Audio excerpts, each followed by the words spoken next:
My 123 restoration needs a better roof liner, so I'm going to take it out of this donor car with the perforated type. And at the back of the car you can see there's two clips which hook over here after you've removed the trim piece at the back. Now the roof liner itself is actually needing the removal of the rear window because it's sealed or glued on there, and the roof liner along the middle and front doors simply unclips in a far simpler manner. So you just remove the black plastic channels there. At the front there's two more clips which get looped over.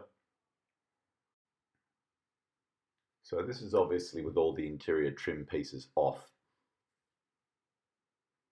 including that at the B pillar, C pillar and rear roof liner. Now on the doors you can see how that black rubber channel just simply unclips, and that's pretty straightforward to remove. At the B pillar you've got to sort of peel it off the velour that's running up the channel, and it's also got all the grab handles removed as well. So there are 5 rods which need to be removed, and you just take them out one at a time. They just sit in grommets, and sometimes, as here, the grommet comes out with the channel. So I'm just working with a friend one side at a time, and gradually you walk along, in this case from back to front. And I'm trying to keep this in good shape because this is actually quite a good condition roof liner, which I'll put in my restoration car.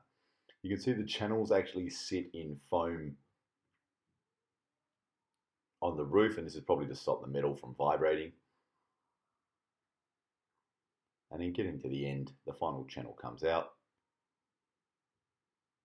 and then we just unclip those front loops.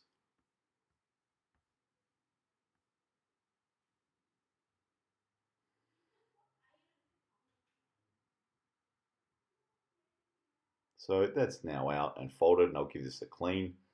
You can see where the grab handles secure through.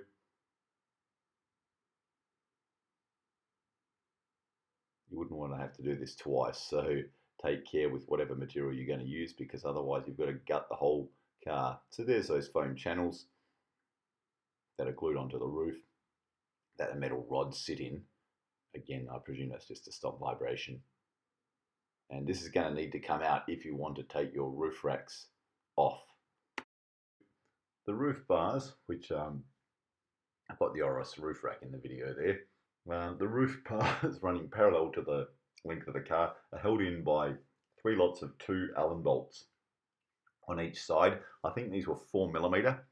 So there's 2 under each base there, one at the rear, one in the middle, and one in the front. Again, you're going to need that roof liner pulled out to get access. And my resto car actually has rust around the base of one of these, which won't be a problem because it's all going to be gutted anyway. But if you had rust wanting repaired, it'd be quite frustrating if you didn't have to strip the whole car. So you can see there the Allen bolts that retain the roof bars, which have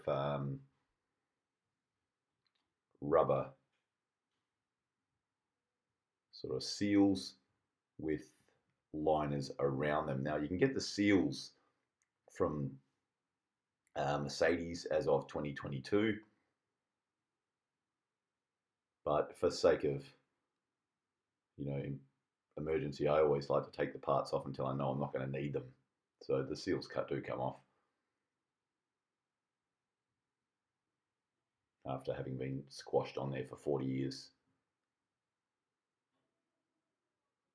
And I'll probably get one of these roof bar systems re-chromed before they go back on.